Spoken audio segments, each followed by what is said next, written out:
सनातन धर्मियों हिंदू धर्म के रक्षक मैं सुरेंद्र मिश्र बटस्पति ब्रह्म प्यासी खानदान एम.ए. समाजशास्त्र गोरखपुर विश्वविद्यालय गोरखपुर वर्ष 1972 एक्स एनएमएस मैं आपको एक सच्ची घटना कलयुग को बताता हूँ जिससे आप और सुनिए ध्यान से आपका आपके समाज और सभी का कल्याण होगा। मेरे प्यारे साथियों, बहुत से लोग मानते हैं कि कलयुग में भगवान होता है। अरे मेरे प्यारे साथियों, मैं एक सच्ची घटना अकाट्य बता रहा हूँ।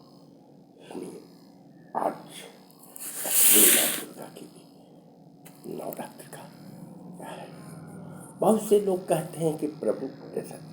मेरे प्यारे साथियों, सुनिए, भगवान जगन्नाथपुरी को तो आप जानते होंगे। जगन्नाथपुरी में हवा जिधर से बहता है, मतलब पूर्वा बहे, तो ध्वजा पश्चिम तरफ से, और पश्चिम दिशा में बहे तो पूर्व दिशा में ही पताका उसका फहराता है। दूसरा बात, मेरे प्यारे साथियों, यदि वहाँ का राजा धीम महाधीराज झाड़ू, सोने की झाड़ू से न लगाएं, तब तक वो चक्र जिसका निकट चक्र चलता ही नहीं लगता।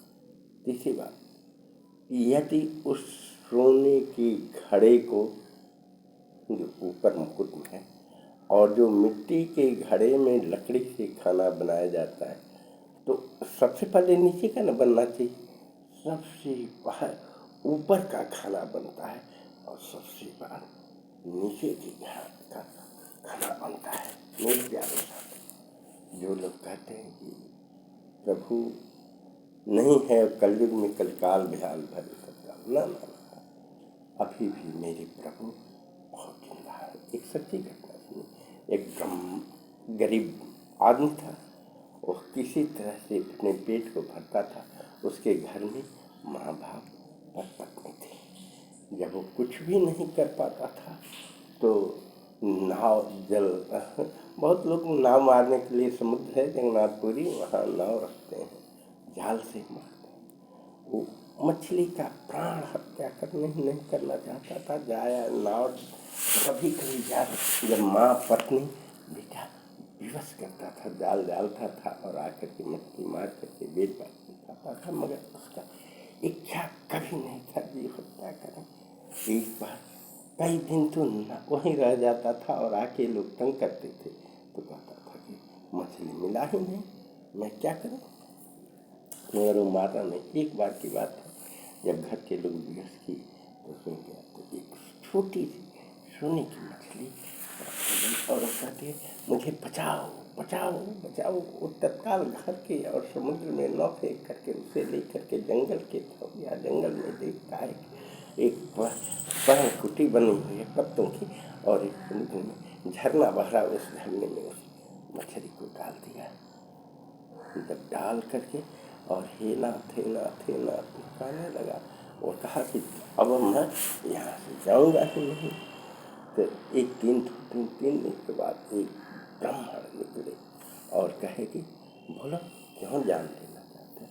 कहते कि मैं प्रभु, मैं आप जाइए, मैं प्राण दे दूँगा, अब यहाँ नहीं। उन्होंने कहा कि बोलो क्या बात है, मैं कष्ट संभव हुआ तो दूर करूँगा। वो लेकर के वो जब करता है प्रभु से कहते हैं कि तो बोलते हैं वो ब्राह्मण से कि अभी भी तो तुम्हें एक मछली मिला था, उसे तो जलाशय में बोल दिया, डाल दी।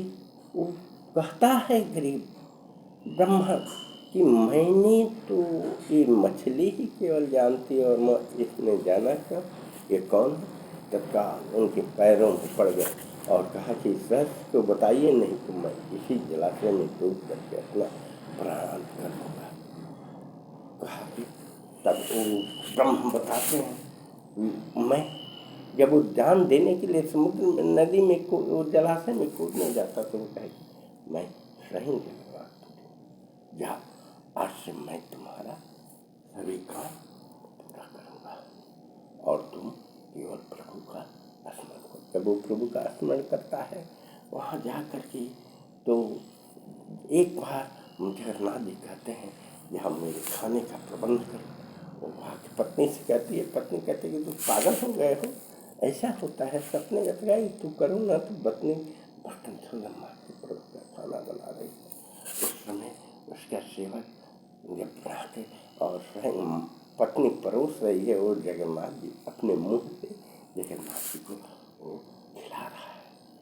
उसका नाम था विष्णुपुरी। जब देखते देखते राजा पुरी में जब पंडित भोग लगा रहा था, राजा से अनर्थ हो गया। आज प्रभु मेरे खाते ही नहीं है भोग। अब राजा दौड़े दौड़े आया, देखता है वहाँ का, तो वो जगन्नाथ कहते हैं, वो कहता है मुझसे क्या गलती हो गया राजा कि मेरे प्रसाद नहीं करेगा कि भक्त तुमसे गलती कुछ नहीं हुआ। आज मैं उनके यहाँ से 20 कोस की दूरी पर उनके हाथों से उनके यहाँ प्रभु पाता है। जब राजा आकर देखता है तो पत्नी खाना बनाती है और वो अपने मुंह से पवा रहे हैं। केवल 2 ही आदमी देखता है, ये अब वो लगा राजा और बताया कि प्रभु ये क्या हुआ। तो अंत में उस भक्त के अनुनय पर उसे भी दिखाई दे। अब केवल 3 आदमी देखते थे, पत्नी और जो खिलाता था और वहाँ के राजा। प्रभु ने कहा तो विष्णु जगन्नाथ जी ने, मैंने इसकी मनसा पूर्ण की है और अब इसका खाने का व्यवस्था और रहने का परिवार का तुम व्यवस्था करो। विष्णु वो राजा कहते हैं कि चले महल में रहें, मैं ये राज्य करेंगे और मैं इनका सेवक राज करूँगा। मेरे प्यारे साथियों सुनो, जागो, हिंदू ब्राह्मण एकता मन से मैं कथा सत्य कथा को कह रहा हूँ, आप सुनिए, सुनाइए और चैनल के सदस्य ने इससे आपके समाज परिवार का कल्याण होगा। जय हिंद, जय भारत, जय श्री माता।